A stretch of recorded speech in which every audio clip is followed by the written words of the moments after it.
They are numbers that we have talked about a lot over the past couple of years, really, as we knew Kirk Ferentz would get to this number, and it is the number 206. His next win will pass Woody Hayes and make Ferentz the winningest coach in the history of the Big Ten. Look at some of the names he has already passed: Joe Paterno, Bo Schembechler, Amos Alonzo Stagg. And we are absolutely thrilled for the big interview before that potential record setter on Saturday night against UMass right here on the Big Ten Network to be joined by Kirk Ferentz.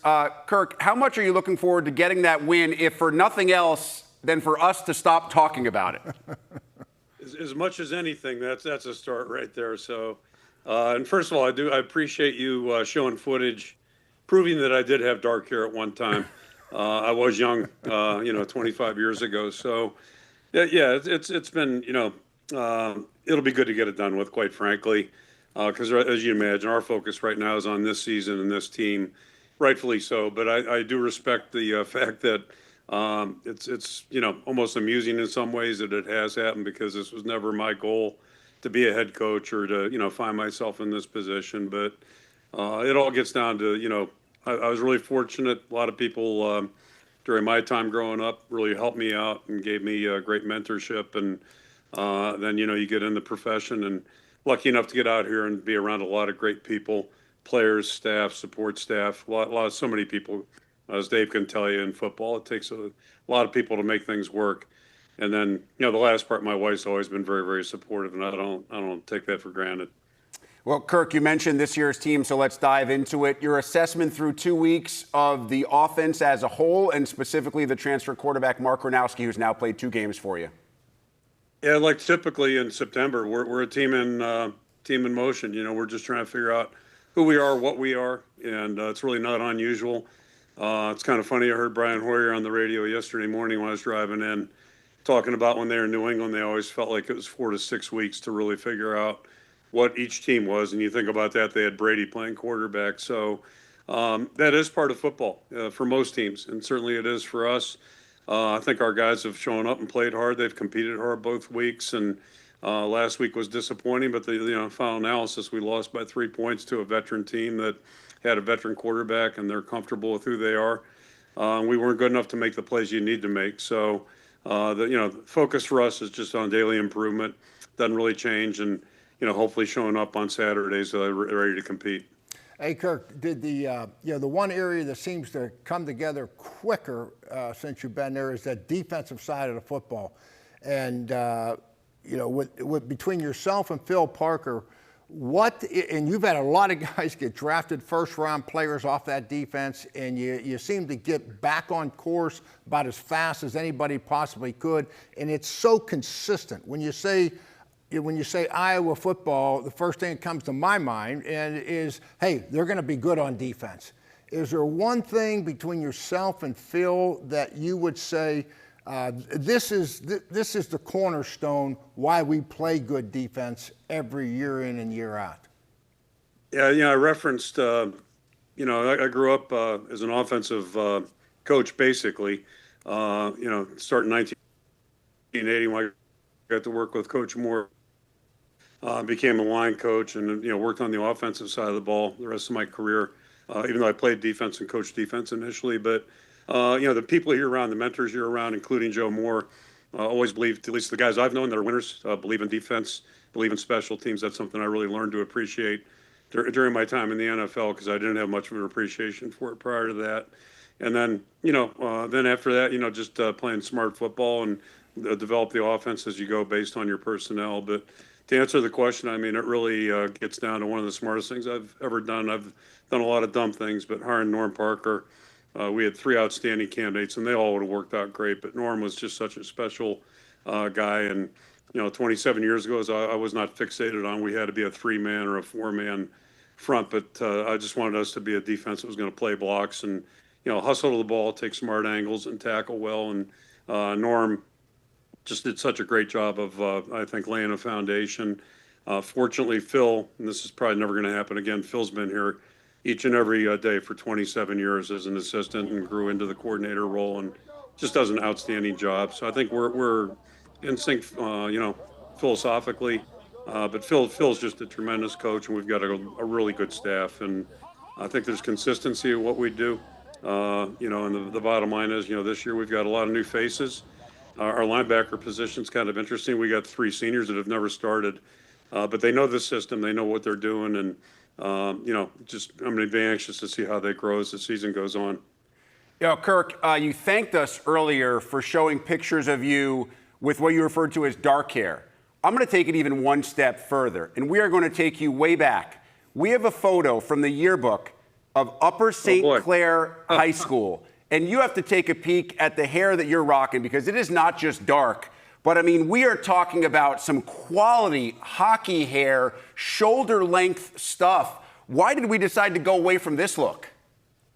Yeah, so I had a mullet before mullets were popular, actually, and Jenny Dunker, our right tackle, has a redheaded mullet, actually, so he's kind of a unique guy. But there are actually 2 pictures. I had that one like that was in my yearbook, and then I also pulled my hair back and took it so it looked like it does right now for my mom, and she got to send that to all her relatives and her friends. So, I tried to appease both crowds on that one. But, I've kind of gotten away from that look, and back in the day, we had to get a crew cut every year before football, so I'd get a crew cut, and then the rest of the year I cut it myself, only from the front because I'm not very ambidextrous, and that's what it came out to be. I wasn't trying to make a statement. That's just what it is. So good. Hey, Gert, I had nothing to do with those pictures, okay? I'm just sitting there. But let me ask something. You mentioned back in high school, this time of year, everybody's talking about and promoting their teams for the Joe Moore offensive line, best offensive line in college football. Your guys have won it once. We know that. You were the original guy that started this award. Just take us back, take our viewers back on your relationship with Joe Moore and then the award, how the whole thing kind of came together. I was devastated as a junior in high school. They fired our head coach, Bill Merritt, who was an outstanding coach.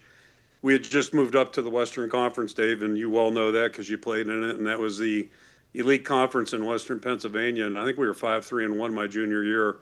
But it was kind of a political thing. He had gotten crossways with a board member and, backroom lawyer and all that stuff. So anyway, I was kind of devastated. I had my parents convinced we should move to another township or town and just, go to a different school. And lo and behold, Joe Moore got hired. It was in May or June.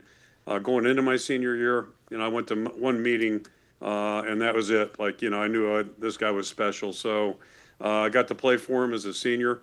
Probably the only senior of his only losing team. Certainly his only losing team at Upper St. Clair. They're actually celebrating a couple championship teams this weekend. But we were 4-5 my senior year. And I came back, during breaks when I was in college. And then after 2 years teaching, I got to work with Joe in 1980 at Pitt. It was his first year as line coach there. And it was just an unbelievable year, great education for me. And he did more for me professionally and personally probably than any person outside of my mom and dad. So I'm indebted to him. A lot of things I believe in as a coach. It all goes back to tracing it there. And when I came here 27 years ago, my goal was to run this like a great high school program. And in my mind, I had played in a great high school program at Upper St. Clair. So that was kind of the model. And there's not a day I don't go by thinking of Joe. The award itself, fast forward, I used to go watch Joe coach during the spring at Pitt during the 80s. And then when he went to Notre Dame, when I was in Cleveland, I'd drive over and watch. And Aaron Taylor was a young guy I played for him. And Aaron and I had never met till probably 10, 15 years ago. And we talked on the phone. And our commonality was Aaron said the man most influential in his life, 2 people, were Bob Ladouceur, his high school coach, and then Joe Moore at Notre Dame. So, I shared that sentiment with, Joe being the impact he had on my life. Aaron's really been the driving force behind the award. He's the guy doing all the hard work to make it go. And I'm so appreciative of his efforts. And, we just had a summit, if you will, back in Dallas that he called. And it was a great meeting. So we're trying to make sure this thing exists forever because it's the only award collegiately and probably in sports that honors a group, not just an individual. And I think that's what, teamwork's all about. Football is all about teamwork. So that to me is the real added significance of it. And, I think we can hopefully all take pride in, seeing that thing live on. One last question here from me. I was at the Bears head coach. You were the offensive line coach for the Cleveland Browns with Bill Belichick, and we worked together in the summer. What would be one thing, having worked for Bill Belichick, if there was one thing that you took from him that you're still doing as a coach, what would it be, Kurt? Is there one thing that jumps at you? Yeah, there's a million things, Dave, as you can imagine, and you know him well too. So it was a treat for me. That was my first camp, and we went out there 3 times and worked against you guys, and that was a great experience too, just to learn from each other. You know, our staffs getting together and talking football, and that was a cool thing about the NFL. Every day was just such a an adventure that way to learn. And but yeah, being around Coach Belichick for 3 years and just an amazing experience. His organizational skills are unbelievable, and his mind is usually about 10 days ahead of mine. That's for sure, maybe more. But the biggest thing I think about him that I appreciate was his consistency. And as you know, the NFL, boy, it's not week to week; it's day to day. There's so many ups and downs in an NFL season, and it goes forever. But his consistency and approach, personality, and just everything about him helps stabilize things. And he's an excellent teacher, an excellent listener, just an excellent leader. But it's the consistency that he operated on, or the level he operated at, was just so impressive. And we did have some peaks and valleys. You know, when they let Bernie Kosar go, that was a unbelievable thing in '93. And then when the move was announced, but Bill was the same guy every day, and the focus was always on improvement and trying to move forward as an organization or as a team. Well, Kirk, I know that there are a lot of people that go into what we hope happens on Saturday night. You mentioned so many of them. We at the network have been lucky enough to be a very small part of it, watching a lot of these wins since 2007. And I'll say, as someone who has gotten to spend a lot of time with you covering your games, people ask me all the time what coaches are like. And when I describe you, I like to say he's the kind of guy, not just coach, but man, that you would feel 100% comfortable sending your son there for 4 years and knowing he is going to be a better person when he comes back from Iowa City than he was when you sent him there. I'm good friends with one of your former players, A.J. Eads. He said the exact same thing to me when I played golf with him a couple of weeks ago. So, Kirk, congratulations ahead of time. I'm not counting a win yet, but we can't wait until you get to 206. And thanks so much for the time. Well, hopefully it will happen this year, hopefully. So it'll be good to get it behind. And again, I'm very respectful of the thing too. And there's so many people involved. But I appreciate your comments too.